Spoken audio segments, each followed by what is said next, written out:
Salam alaikum et bienvenue. On est le 30 juillet 2026 et aujourd'hui, je vais vous parler de ce qui vous préoccupe vraiment chaque jour, à chaque fois que vous faites vos courses. Les prix, le prix de la viande, des légumes, du poulet, de tout ce qui remplit votre assiette, parce que les chiffres officiels viennent de tomber et ils sont parlants. Les légumes ont augmenté de plus de 36% en un an. Le kilo de bœuf dépasse les 2700 dinars.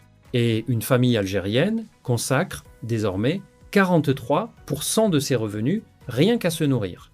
Je vais tout vous expliquer et surtout vous dire ce que fait l'État pour vous soulager et ce que vous pouvez faire vous-même. Dans cette vidéo, 4 grands chapitres qui touchent votre porte-monnaie. D'abord, la vérité sur les prix des fruits, légumes et viandes cet été. Ensuite, les nouvelles augmentations de salaire et de retraite annoncées pour 2027, puis les aides sociales auxquelles vous avez droit et que beaucoup ignorent. Et enfin, les astuces concrètes pour réduire votre facture alimentaire. Et restez jusqu'au bout, parce qu'en partie 3, je vais vous parler d'une aide de 7000 dinars que beaucoup de familles peuvent toucher sans le savoir. C'est parti. Partie 1, la vérité sur les prix. Pourquoi tout augmente cet été? Commençons par le sujet qui pèse sur le moral et sur le budget de chaque famille. La hausse des prix des produits alimentaires en cet été 2026. Regardons d'abord les chiffres officiels, ceux de l'Office national des statistiques, car ils permettent de mesurer l'ampleur du problème. Les légumes ont bondi de 36,8% en mars 2026 par rapport à mars 2025. 36% en un an, c'est énorme. Le poulet a augmenté de 10,5% sur un an. Le kilo de bœuf local atteint en moyenne 2700 dinars à Alger. Et selon ces mêmes données, une famille algérienne consacre en moyenne 43% de son revenu à l'alimentation. Une famille de 4 personnes dépense entre 50 000 et 65 000 dinars par mois, rien que pour manger. Ces chiffres, vous les vivez concrètement à chaque passage au marché. Alors, pourquoi cette flambée particulièrement en été? Il faut être honnête et regarder toutes les causes, car elles sont multiples. Première cause, la forte demande estivale. En été, la population qui consomme augmente. Il y a le retour massif de la diaspora, des millions d'Algériens de l'étranger qui rentrent au pays et consomment. Il y a les vacanciers qui se déplacent notamment vers les villes côtières. Cette demande accrue sur une offre qui ne suit pas toujours fait monter les prix. C'est mécanique. Deuxième cause, les fortes chaleurs et le stress hydrique. Nous en avons parlé longuement. Cette canicule exceptionnelle et cette sécheresse ont réduit les niveaux de production de nombreux produits agricoles. Moins de production, avec une demande stable ou en hausse, cela donne des prix qui grimpent. Le président Tebboune lui-même a évoqué les fortes précipitations mal placées qui ont perturbé des récoltes comme la tomate et la pomme de terre. Troisième cause, les problèmes de logistique et de stockage. C'est un point capital que je veux vous expliquer. Une grande partie des produits se perd ou se renchérit à cause du manque de chaînes du froid, de camions réfrigérés, d'entrepôts adaptés. Quand un produit ne peut pas être stocké correctement, il faut le vendre vite ou il pourrit. Et cette désorganisation crée des pénuries artificielles qui font grimper les prix. Quatrième cause, les intermédiaires et la spéculation. Entre l'agriculteur qui produit et vous qui achetez, il y a souvent une chaîne d'intermédiaires et chacun prend sa marge. Pire, certains spéculateurs stockent volontairement des produits pour créer la pénurie et faire monter les prix. C'est un fléau que l'État combat mais qui persiste. Cinquième cause, plus profonde, la dépendance aux importations et la valeur du dinar. L'Algérie importe encore beaucoup de produits, le sucre, les huiles, certaines céréales. Et quand le dinar perd de la valeur face à l'euro et au dollar, ces importations coûtent plus cher, ce qui renchérit les prix au final. La flambée du carburant, avec le gasoil passé à 31 dinars, alourdit aussi le coût du transport des produits depuis les zones agricoles vers les villes. Voilà le tableau complet et honnête. La hausse des prix n'a pas une seule cause, mais plusieurs, qui s'additionnent. Et c'est pour cela qu'il n'y a pas de solution miracle et immédiate. Mais l'État agit. Et je veux vous le montrer avec un exemple concret. Face à la flambée du poulet, qui atteignait 350 à 400 dinars le kilo, le gouvernement a lancé une opération de déstockage de poulets congelés, vendus au prix subventionné de 250 dinars le kilo. Cette opération, menée par la SARPA, la Société algérienne de régulation des produits agricoles, a concerné les 58 wilayas du pays. L'objectif est double: soulager le pouvoir d'achat des citoyens et casser la spéculation en réapprovisionnant le marché. C'est le rôle de l'État: réguler, intervenir quand les prix s'emballent, protéger les consommateurs. Et il faut le reconnaître, ces opérations de déstockage à prix cassé aident vraiment les familles modestes. Mais soyons lucides, ce sont des mesures d'urgence, des pansements. La vraie solution, c'est de produire plus, de mieux stocker, de réduire les intermédiaires et de casser durablement la spéculation. C'est un travail de fond, de longue haleine, et cette bataille des prix est directement liée à la bataille des revenus, dont je vais vous parler maintenant. Car à quoi bon lutter contre la hausse des prix si les salaires ne suivent pas? Le président vient justement de faire des annonces importantes sur les salaires et les retraites. Partie 2, salaires et retraites, les nouvelles hausses annoncées. Passons donc à ce qui peut compenser la hausse des prix, l'augmentation des revenus. Et là, le président Tebboune a fait des annonces attendues. Lors de son entrevue périodique avec la presse nationale, diffusée en début de semaine, le président a réaffirmé son engagement à poursuivre la revalorisation des salaires, des pensions de retraite et du salaire national minimum garanti, le SNMG. Ce sont les 3 leviers: les salaires des travailleurs, les pensions des retraités et le salaire minimum. Reprenons ce qu'il a précisément dit. Le président a rappelé que le SNMG avait déjà été relevé à 2 reprises, passant de 20 000 à 24 000 dinars il y a 7 mois. Il a estimé que le SNMG avait atteint un niveau, je cite, acceptable. Mais il a annoncé qu'une nouvelle augmentation était prévue à partir de 2027.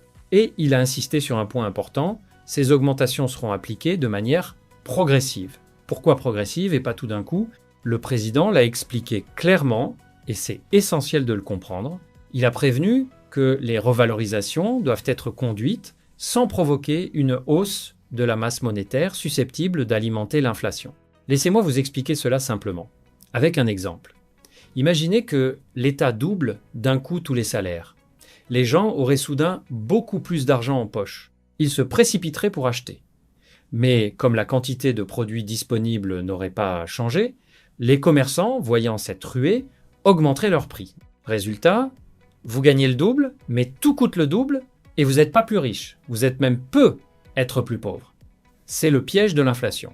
Pour l'éviter, le gouvernement augmente progressivement, par étapes, pour que l'économie absorbe les hausses sans que les prix s'envolent. Le président a rappelé le contexte plus large dont nous avons parlé, son engagement à doubler les salaires, une hausse de 100% d'ici la fin 2027, dont 47% seraient déjà réalisés. Ces nouvelles augmentations pour 2027 s'inscrivent dans cette trajectoire. Je veux souligner une phrase du président qui m'a marqué par son honnêteté. Il a reconnu que si l'Algérie a grimpé dans le classement des pays selon le revenu par habitant, ces chiffres doivent d'abord se faire sentir dans le panier de la ménagère. C'est exactement le vrai sujet. Les belles statistiques ne remplissent pas les assiettes. Ce qui compte, c'est ce que vous pouvez acheter concrètement à la fin du mois. Et le président le reconnaît lui-même. Sur ce terrain, il reste du travail. Un point important et rassurant, les retraités ne sont pas oubliés. Les pensions de retraite sont concernées par ces revalorisations au même titre que les salaires. C'est essentiel, car les retraités ont souvent les revenus les plus modestes et souffrent le plus de la hausse des prix. Rappelons que les pensions ont déjà été revalorisées en 2026, plus 10% pour les petites pensions de 20 000 dinars et moins, plus 5% au-dessus. Alors, quand ces nouvelles hausses arriveront-elles concrètement? La réponse, c'est 2027. Il faudra donc patienter. Ce n'est pas immédiat, et je sais que c'est parfois frustrant quand on peine à boucler ses fins de mois aujourd'hui, mais l'engagement est pris publiquement et il trace une direction.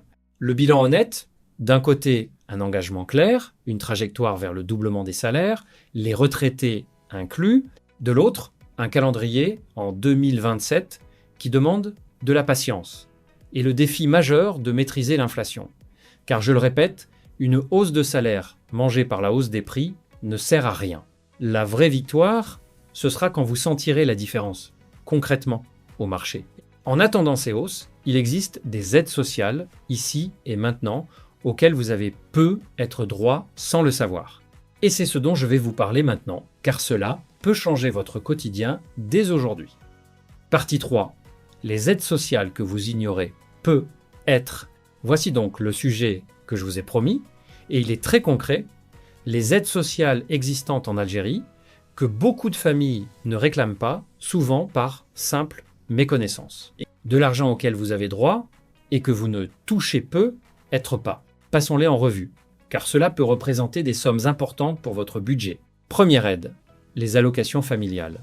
C'est une aide financière mensuelle versée par la CNAS pour soutenir les parents salariés qui ont des enfants à charge. Elle est versée pour chaque enfant. Point important, elle est totalement exonérée d'impôts. Pour en bénéficier, le parent doit être salarié déclaré à la CNAS et l'enfant doit être scolarisé à partir de 6 ans. L'allocation apparaît sur le bulletin de paie, en ligne séparée. Si vous êtes salarié avec des enfants et que vous ne voyez pas cette ligne, renseignez-vous auprès de votre employeur ou de la CNAS.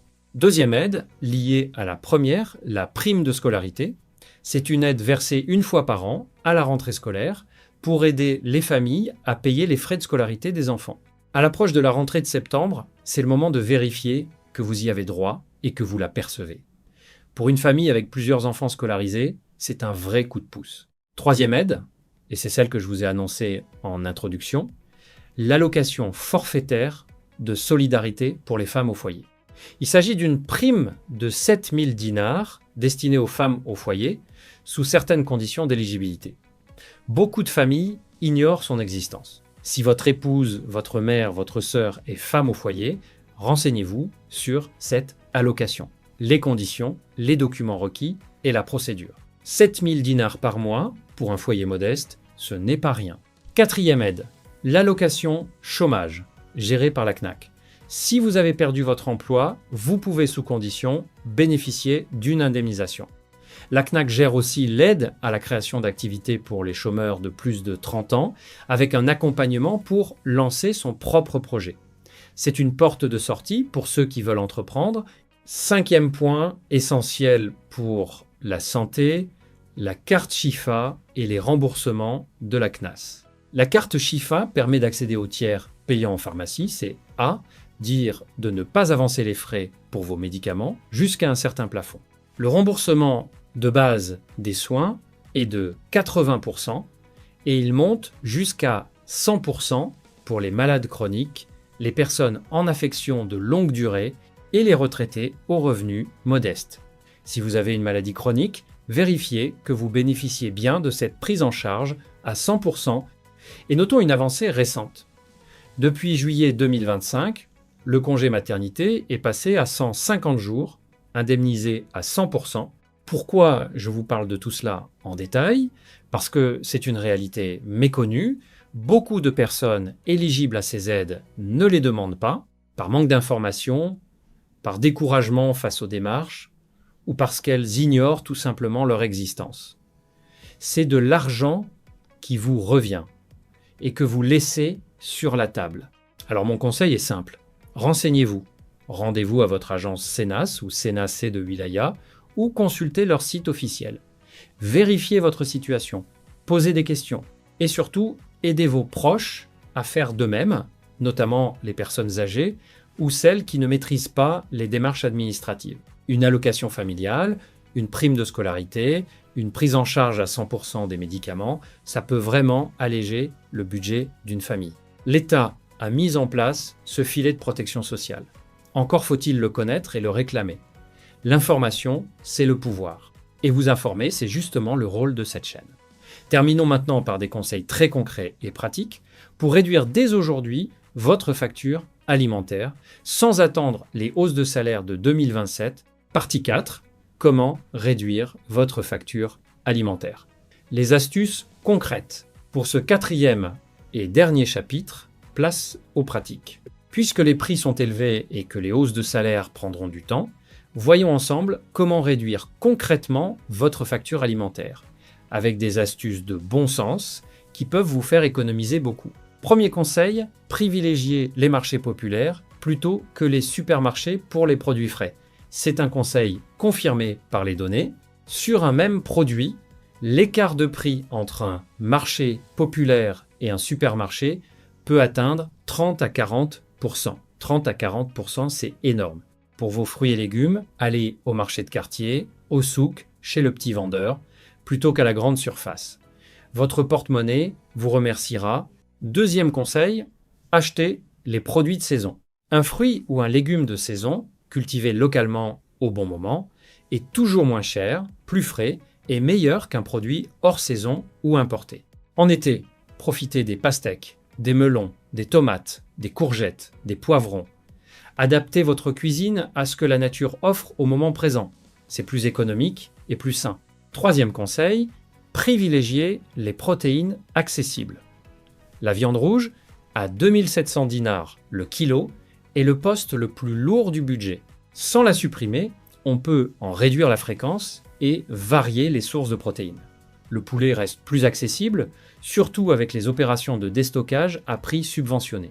Les œufs sont une excellente source de protéines bon marché et n'oublions pas les légumes secs, les lentilles, les pois chiches, les haricots, un bon plat de lentilles ou une shorba aux pois chiches, c'est nourrissant, économique et c'est notre patrimoine culinaire. Quatrième conseil, lutter contre le gaspillage. C'est un point capital et souvent sous-estimé. Combien de nourriture jetons-nous chaque semaine ? Du pain rassis, des restes, des produits périmés oubliés au fond du frigo. Le gaspillage alimentaire, c'est de l'argent jeté à la poubelle. Planifiez vos repas, achetez ce dont vous avez besoin, cuisinez les restes, conservez bien vos aliments. Nos grands-mères ne jetaient rien et elles avaient raison. Réduire le gaspillage, c'est réduire directement votre facture. Cinquième conseil, planifiez vos courses et fixez-vous un budget. Faites une liste avant d'aller au marché et tenez-vous-y. Les achats impulsifs, non prévus, sont ceux qui font exploser le budget. Comparez les prix. N'hésitez pas à acheter en gros les produits non périssables quand ils sont en promotion, comme les pâtes, le riz, l'huile, les conserves. Sixième conseil, pour ceux qui le peuvent, cultivez ce que vous pouvez. Si vous avez un bout de jardin, une terrasse, un balcon, quelques plants de tomates, de menthe, de persil, de piment, peuvent réduire vos achats et vous garantir des produits sains. Dans les régions rurales, un petit potager familial fait une vraie différence. Ces conseils peuvent paraître simples, mais mis bout à bout, ils représentent des économies réelles et substantielles à la fin du mois. Face à la hausse des prix, nous ne sommes pas totalement démunis. Une consommation intelligente, organisée, sans gaspillage, est une arme puissante pour protéger son pouvoir d'achat. Et au-delà de l'aspect financier, il y a là une sagesse. Consommer mieux, sans gaspiller, en privilégiant le local et le fait maison, c'est meilleur pour la santé, meilleur pour le portefeuille et meilleur pour le pays, car cela soutient nos agriculteurs et notre production nationale. C'est une façon, à notre niveau, de participer à la souveraineté alimentaire dont nous parlons si souvent. Alors oui, les temps sont durs, sur le plan du pouvoir d'achat.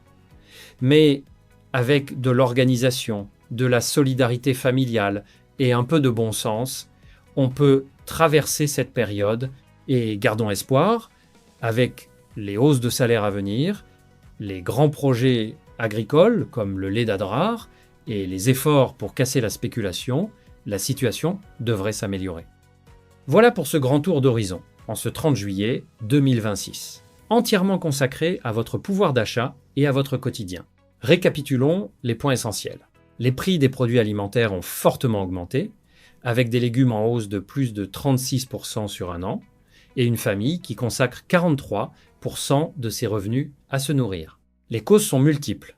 Demande estivale, chaleur, logistique, intermédiaire, spéculation, importation.